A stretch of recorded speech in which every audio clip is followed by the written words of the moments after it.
श्री राधे राधे। भक्तों, प्रभु का स्वभाव होता है कि अपने प्यारे भक्त के शरीर को आधार बना के खेलते हैं। हृदय में तो सभी के रहते हैं, लेकिन अनुभव सबको नहीं होता है। बलिहारी सोई घट की जा घट परगट होए। जिस हृदय में प्रभु प्रकट हो जाएं, उस हृदय की बलिहारी। किंतु कोई कोई तो ऐसे महाविभूति पैदा होते हैं जिनके केवल हृदय में नहीं, रोम रोम में प्रभु वास करते हैं। जैसे श्री हनुमान जी के रोम रोम में। और ऐसे लोगों के, जैसे हनुमान प्रसाद पोद्दार जी महाराज का, भगवान ने कहा था राधा बाबा से कि मैं इनके शरीर के हर अंग में मैं ही रहता हूँ, इसलिए ये जो कपड़ा पहने हैं ये मेरा पीताम्बर समझो, क्योंकि मैंने ही इसको पहन रखा है। ऐसी महाविभूतियाँ ऐसा नहीं है कि केवल पुरुष रूप में ही आती हैं, माता के रूप में भी आती हैं। माता के रूप में आई हुई महान विभूतियों में एक बहुत प्रसिद्ध नाम है श्री माँ आनंदमयी, जिनका चरित्र एक भाग में ही अति संक्षेप में मैंने 5.5 वर्ष पहले सुनाया था आपको। अब मैं उनके चरित्र को थोड़ा विस्तार में आपको सुनाना चाहता हूँ। ऐसे बड़भागी भक्त लोग थे जिनको ये भाव मन में था कि ये मेरी माँ है, मेरी माँ है ये। और वास्तव में उन्होंने कह दिया था, माता ने, आनंदमयी माता ने, कि इस शरीर पर तुम विश्वास करो। इस शरीर पर अर्थात तो गुरु के उस पर, गुरु के देह, गुरु माता आनंदमयी, उनको किसी ने गुरु माना, किसी ने माँ माना। बोले कि इस पर तुम विश्वास करो तो तुम लोगों का अखंड विश्वास ही तुम्हारी आंखें खोल देगा। और वास्तव में कितने लोगों की आंखें खुल गई जिनसे उनका विवाह हुआ था। वही साक्षात दुर्गा का रूप जब देखे तो चरणों में पड़ गए और खुद मां कहने लगे। विवाह के बाद स्पर्श तक नहीं कर पाए थे शरीर को। मैं आपको पहले ही बात सुना चुका हूं। और एक बात मैं आपको कह रहा हूं कि हरि बाबा का चरित्र आपने 34 भाग में सुना था। अब हरि बाबा की महिमा तो आप सुन चुके हैं। उन महान भागवत विभूति श्री हरि बाबा जो चैतन्य महाप्रभु के आवेश से युक्त हो जाते थे, उन्होंने अपना जीवन जब पूर्ण किया था तो आखिरी सांस उन्होंने माता आनंदमयी की गोद में सिर रख करके लिया था। आखिरी सांस उनकी आनंदमयी माता की गोद में सिर रख करके थी। काशी में जो आनंदमयी माता का आश्रम है, वहां पहुंच करके हरि बाबा माँ की गोद में सिर रख करके निताई गौर हरि बोल, ये आखिरी शब्द थे उनके। और साक्षात जैसे भगवान की गोद में शरीर छोड़ा हो, ये स्थिति थी। और उन्हीं महान देवी, उनको बंगाल में लोग साक्षात देवी मानते थे भक्तों। और सब यही कहते थे कि मनुष्य के शरीर में देवी का अवतार हुआ है। और थी भी, वास्तव में देवी ही थी। बचपन में तो उनका नाम था निर्मला देवी, लेकिन बाद में तो भक्त लोग आनंदमयी माँ ये कहते थे। इनका यदि सांसारिक दृष्टि से कहा जाए तो जन्म जो हुआ था, वैसे ये भगवान की विभूति थी, इसलिए अवतार कहना ज़्यादा उपयुक्त है। इनका अवतार हुआ था सन 1896 में। 1896 में 30 अप्रैल को बृहस्पतिवार दिन था, और त्रिपुरा जिले के अंतर्गत खेवड़ा ग्राम में इस प्रकार से लीला से ही मनुष्य देह में अवतरित हुई थी। श्री मां ने जिस स्थान पर जन्म ग्रहण किया था, कालक्रम से वो लुप्त हो गया था, कोई जानते नहीं थे, क्योंकि स्थान बाद में बदलना पड़ा था। और फिर बाद में एक बार माता, अब जन्म तो हुआ 1896 में, 1896 में जन्म हुआ, और बाद में माता 1937 ईस्वी में उस जगह पर गई जहाँ जन्म हुआ था, खेवड़ा ग्राम में, त्रिपुरा जिले में। तो बाद में माता वहाँ पर गई, भक्त लोग साथ में गए। तो भक्त वृंदों के अनुरोध पर उन्होंने जिस स्थान पर जन्म ग्रहण किया था वो बता दिया, स्वयं बता दिया कि इसी जगह पर मेरा जन्म हुआ था। और जो बड़भागी भक्त थे जिनकी पुत्री बन करके आई थी, उनका नाम था विपिन बिहारी भट्टाचार्य, और वो विद्याकूट ग्राम के प्रसिद्ध काश्यप वंश के संतान थे। उन्होंने अपना प्रारंभिक जीवन ननिहाल खेवड़ा ग्राम में ही व्यतीत किया था। और माता जी के पिता और माता, जो माता थी इनकी, आनंदमयी माँ की माँ, उनका नाम था सुंदरी देवी। तो माता पिता दोनों ही की प्रकृति अतिशय मधुर थी, जैसे सरलता की ही मूर्ति थे दोनों। माता आनंदमयी के जो माता पिता थे वो सदाचार और सरलता के आदर्श कहे जाते थे। माता जी का ननिहाल वंश भी अति प्राचीन एवं संभ्रांत था और संस्कारों से भरपूर थी, माँ भी पिता भी। साधारण मनुष्य के यहाँ ऐसे लोगों का जन्म थोड़ा ही होता है। भगवान ने स्वयं कहा, शुचि नाम श्रीमताम गेहे योग भ्रष्टो विजायते अथवा योगिनाम एवं कुले भवति धीमताम। योगी के कुल में या बहुत महान पवित्र धनवान के घर में जन्म होता है भगवत विभूति का। तो ये लोग योगी और बहुत महान पवित्र धनवान दोनों थे। इनके पुत्री के रूप में निर्मला देवी का जन्म हुआ, जो बाद में आनंदमयी माँ कही गई। पहले जब मैंने चरित्र सुनाया था भक्तों, तो आपको बताया था कि बचपन से ही दिव्यता थी इनकी, और देवी देवता सब इनको दर्शन देने आते थे, और ये भी उन्हीं को देखती रहती थी। तो कोई समझ नहीं पाता था कि बच्ची कुछ बोलती है और किसको देखती है।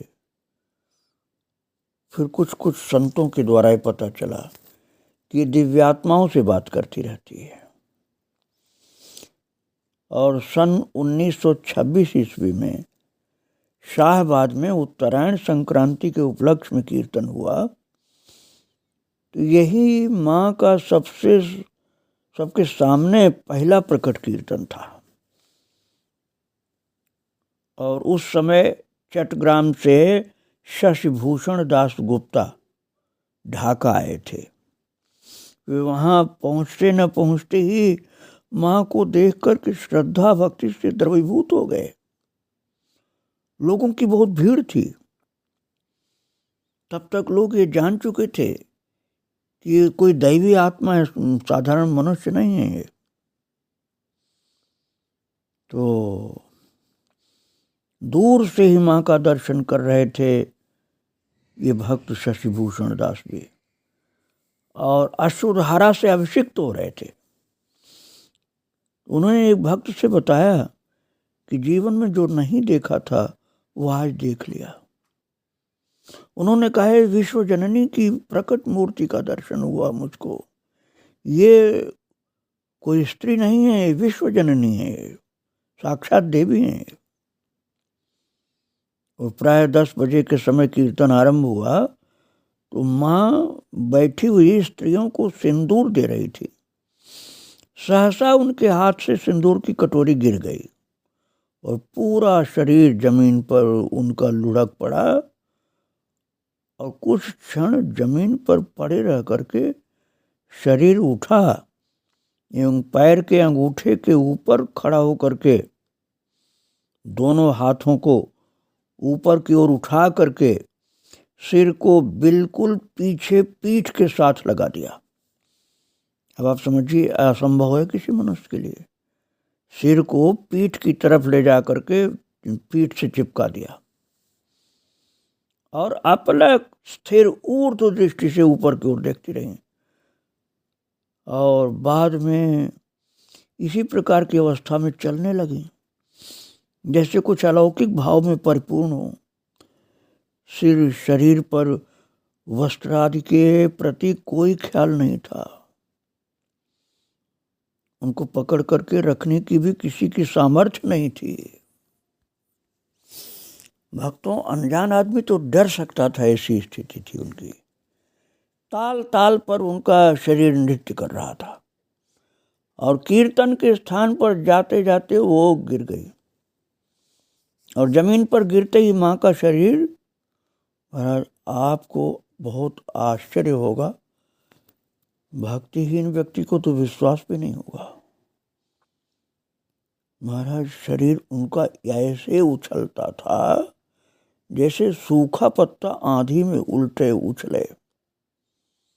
बहुत ऊंचाई तक शरीर जा करके वायु वेग में उलट पुलट होकर फिर गिरता था और फिर इसके बाद बेहोश सी होकर के जब जमीन पर पड़ गई तो उनके मुख से निकलता था, हरे मुरारे मधुकैट भारे।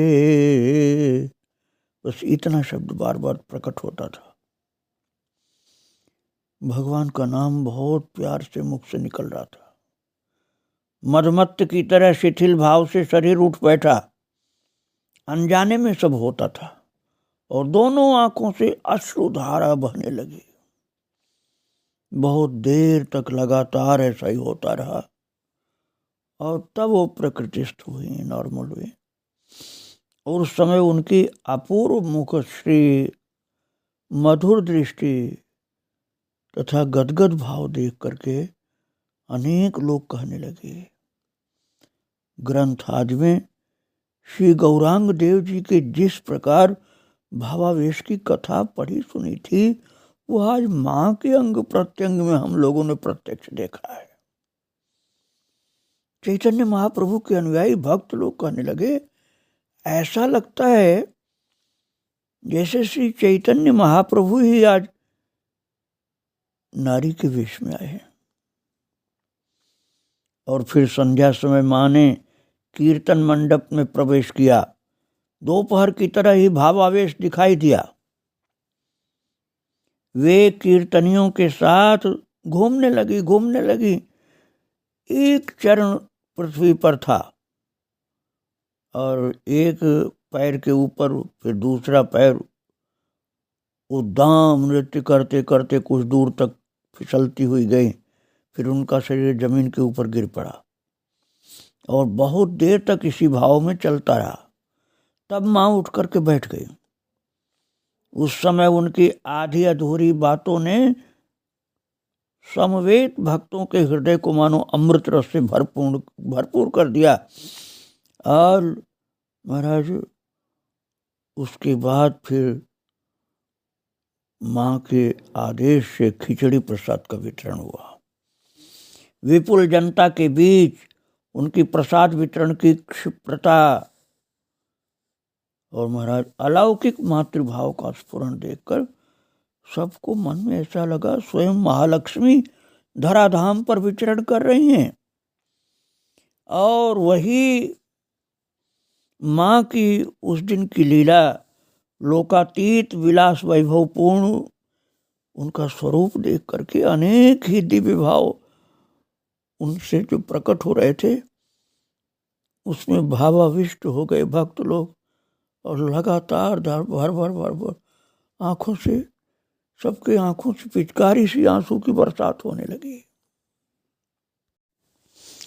भक्तों, उस समय देश का बंटवारा तो हुआ नहीं था, तो जो बांग्लादेश है वो भी भारत में था, जो अब पाकिस्तान है वो भी भारत में ही था, और भारत का बड़ा स्वरूप था उस समय। तो उस समय ढाका भी अपने ही देश में था, और एक बहुत भक्त हुए माँ के, उनका नाम था निरंजन। वो कलकत्ता में इनकम टैक्स विभाग के कमिश्नर थे उस समय। तो उनका ट्रांसफ़र हुआ ढाका। वो ढाका में पहुँचे जब, तो एक दिन वो अमावस्या के कीर्तन विशेष होता था माँ का। और कीर्तन आरंभ होने पर माँ के भाव में जब परिवर्तन होने लगा, तो दर्शन कर करके वो जो इनकम टैक्स का कमिश्नर था, उसको भगवान की कृपा से ये ज्ञान होने लगा कि ये विशिष्ट दैवी आत्मा है, और वो स्वयं लौटने लगा दूर, फिर बैठ करके माँ का दर्शन करने लगा हाथ जोड़कर। माँ जिस अवस्था में फिर बैठी, उसी अवस्था में धीरे धीरे सीधी होने लगी, और माथा क्रमशः पीछे की ओर मुड़कर पीठ से आ लगा। दोस्तों, ये बिल्कुल मनुष्य मात्र के लिए असंभव सी बात है। उनका सिर ऊपर उठता हुआ पीछे पीठ में जाकर लग गया, ऐसा बहुत बार होता था। उसके बाद हाथ पैर मुड़ मुड़ा करके धीरे धीरे शरीर के ऊपर गिर पड़ा। शरीर जो था ना, सर वो फर्श जो बिछी हुई थी, दरी आप समझ लीजिए, उसी के ऊपर मुड़ा हुआ शरीर लुढ़क गया। और फिर प्रत्येक श्वास प्रश्वास के साथ साथ सिर से पैर तक पूरा शरीर झूलने लगा।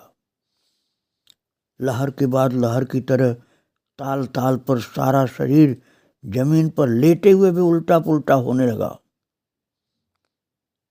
और प्रचंड हवा के पेड़ से जैसे झड़ा हुआ पत्ता जिस प्रकार उल्टा पुल्टा हो, उसी प्रकार माँ का शरीर उल्टा पुल्टा होने लगा। जो अनजान आदमी को तो समझ के ही बाहर था। जो भक्त निकट में रहने लगे थे, उनको समझ में आ गया कि माँ के ऊपर विशेष भगवती आवेश हुआ है,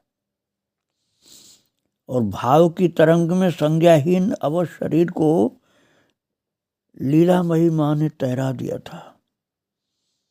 भगवान की लीला में ही वो शरीर उस समय तैर रहा था। सिर पर वह शरीर पर वस्त्र आदि के प्रति कोई ख्याल ही नहीं था। उनको पकड़ कर रखने की अनेक बार चेष्टा की जाती थी, किंतु कोई भी समर्थ नहीं हो पाता था। अंत में माँ बहुत देर तक जड़वत लेटी रही। जान पड़ने लगा कि एक अखंड रस में जम गई हूँ, और माँ की मुखश्री दिव्य ज्योति से जगमग सारा शरीर पूर्णानंद में विभोर हो गया। तो महाराज, वो जो मैंने कमिश्नर की बात की ना, वो देवी स्तोत्र का पाठ करने लगे वो, और अपने एक प्रिय व्यक्ति से बोले, आज साक्षात देवी का दर्शन मुझे मिला है, मैंने प्रत्यक्ष अभी देवी का दर्शन प्राप्त किया है। और एक दिन शाहबाद में कीर्तन में बहुत लोग आए हुए थे। धीरे धीरे कीर्तन चल रहा था। पूर्वोक्त जब मैंने आपको बताई पहले वाली बात, उसी अमावस्या की रात्रि की बात, माँ को भावावेश हुआ। किंतु इस बार बैठी अवस्था में ही माँ धीरे धीरे जमीन पर लेट गई, एवं श्वास प्रश्वास के साथ ही साथ हाथ पैर लंबा हुआ। मेरा जितना होता था हमेशा शरीर नॉर्मल पोजीशन में, उससे बहुत लंबा हो गया हाथ पैर, और फिर उल्टा होकर सो गए। कभी कभी माता का शरीर एकदम छोटा हो जाता था, जो छोटी गुड़िया हो, और कभी इतना लंबा हो जाता था कि लोग डर से जाते थे, अरे इतना लंबा शरीर। अंत में लहर की तरह फर्श के ऊपर लोटपोट करने लगे, जैसे कोई समुद्र में लहरें आ रही हों। कुछ देर बाद अचानक उन्मादिनी की तरह ऊपर की ओर बिना अवलंबन के धीरे धीरे उठने लगे। बिना किसी सहारा के शरीर ऊपर उठ रहा था, ऐसे कि लोग चकित हो गए देखकर, और बहुत देर तक चरणों की दोनों एड़ियों के ऊपर थोड़ा सा भार देकर के खड़ी रही। उस समय श्वास प्रश्वास का वेग स्थगित हो गया था, लगता नहीं था कि सांस चल रही, और दोनों हाथ आकाश की ओर ऊपर उठा करके रखी थी। जमीन के साथ पांव की एड़ियों का सामान्य सा स्पर्श रह गया था, पैर पूरा जमीन पर नहीं था। मस्तक पीछे की तरफ मुड़कर पीठ से लग चुका था, और अनिमेष दृष्टि से ऊपर की ओर देखती हुई चल रही थी। काठ की पुतली जैसे किसी अदृश्य हाथ के चलाने से चले, ऐसे वो चल रहा था शरीर उनका। बहुत उज्जवल, मुख पर हंसी, प्रसन्नता थी। कुछ देर बाद केवल दोनों पैरों के दोनों अंगूठों के ऊपर ही भार रखकर बस केवल अंगूठे जमीन पर छुए हुए थे, और कीर्तन के साथ साथ भगवान के नाम का कीर्तन जब शुरू किया तो ऊर्ध्व दृष्टि से ऊर्ध्वबाहु होकर दोनों हाथ ऊपर, दृष्टि भी ऊपर, और शून्य में चलने की तरह चल रही थी, जैसे आकाश में चल रही हूं, जैसे समस्त शरीर की गति ऊपर की ओर खींची जा रही है। और इसी अवस्था में बहुत समय निकल गया। बाद में एक स्थान पर आंख बंद करके उसी भाव में ही जमीन पर लेट गई। अन्य समय माँ का सिर सीधा रहता था, किंतु उस दिन तो फिर ऐसा नहीं हुआ, सिर नहीं सीधा हुआ। एक संज्ञाहीन शिथिल मांसपिंड की तरह शरीर पड़ा रहा। और दूसरे दिन प्रातः 10 बजे के समय माँ थोड़ा थोड़ा प्रकृतिस्थ होकर के संध्या में उनकी स्वाभाविक अवस्था लौट के आई। मतलब लगभग 24 घंटे बाद शरीर अपनी स्वाभाविक स्थिति में पहुंच पाया। भक्तों, जो व्यक्ति उस समय इनकम टैक्स का कमिश्नर था, निरंजन, जो मैंने बताया आपको, उस पर ऐसी कृपा हुई, इतना दिव्य दिव्य दर्शन प्राप्त किया उन्होंने कि वो प्रार्थना किए कि एक दिन मेरे घर कीर्तन हो। और विशेषकर निरंजन की जो वृद्धा माता थी, वो माँ का महाभाव देखने के लिए उत्सुक थी, और मन ही मन माँ के निकट प्रार्थना निवेदन कर रही थी। बोल करके निवेदन नहीं किया था कि मेरे घर कीर्तन हो, मन ही मन निवेदन किया था कि मेरे घर कीर्तन हो, मेरी ऐसी इच्छा है। और वो चाहती थी भावाविष्ट मातृमूर्ति का दर्शन हो। और फिर कीर्तन हुआ उनके यहाँ, और जिस कमरे में कीर्तन हो रहा था उससे संलग्न एक कमरे में माँ लेटी हुई थी। सहसा कीर्तन के कमरे में माँ आनंदमयी आकर के अलौकिक भाव से कीर्तन में योग देने लगी, और दोनों भुजाएं उठा करके प्रेमावेश में नृत्य करते करते करते जमीन पर गिर गई। दीप उस दिन प्रकृति तो जल्दी हो गई, किंतु बिल्कुल मौन होकर रह गई। शरीर ऐसा लगता था कि सामान्य तो हो गया है, लेकिन जैसे उनकी चेतना बाहर नहीं आ रही थी। अंदर ही डूबी हुई थी चेतना,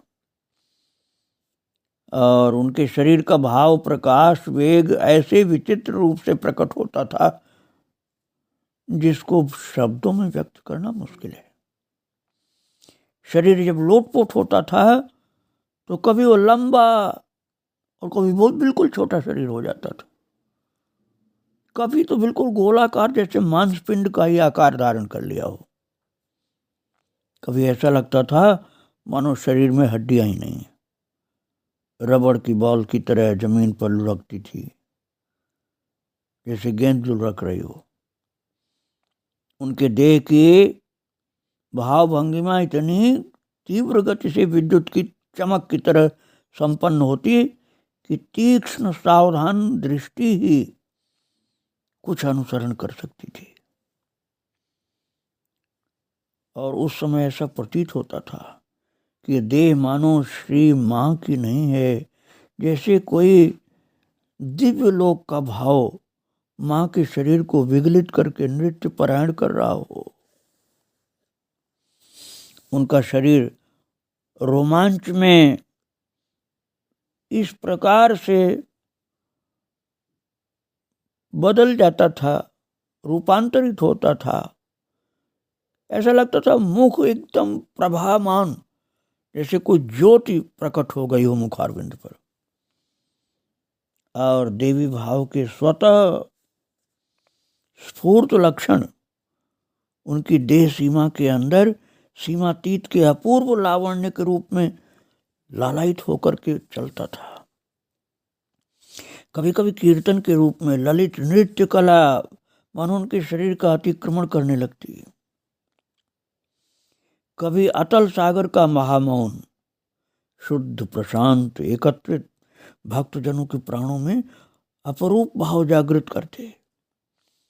ये उनके मन की नाना प्रकार की बहिमुखी जैसे विक्षिप्त गति स्थगित कर देते थे शरीर को। उनको देखकर ऐसा लगता था कि वे जैसे सभी विभूतियों के ऊपर अवस्थित हैं। भाव का स्वरूप ऐसा था कि अदृश्य इंगित से उनके शरीर के भीतर अपने आप ही दिव्य दिव्य शक्तियां प्रकट हो रही हैं। और एक दिन एक भक्त ने जिज्ञासा की, जब आपके भावावेश होते हैं तब आपके शरीर में अथवा आंखों के सम्मुख किसी देवी देवता का आविर्भाव होता है क्या मां? मां ने कहा, मेरा लक्ष्य कहीं भी आबद्ध नहीं है, इसका प्रयोजन मेरा नहीं है। तुम भावावेश के लक्षण देखना चाहते हो, इसलिए शरीर में कभी कभी उसका प्रकाश हो जाता है। जब कोई कर्म पूर्ण भाव से होता है तब उसी कर्म की तद्रूपता प्रकाश पा जाती है।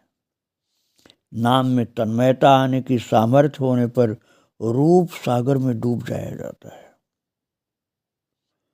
और नाम और नामी अभिन्न होने से उस समय के लिए बहिर्जगत का भाव लुप्त हो जाता है एवं नाम की जो स्वप्रकाश शक्ति है वो अपने आप प्रस्फुटित हो उठती है।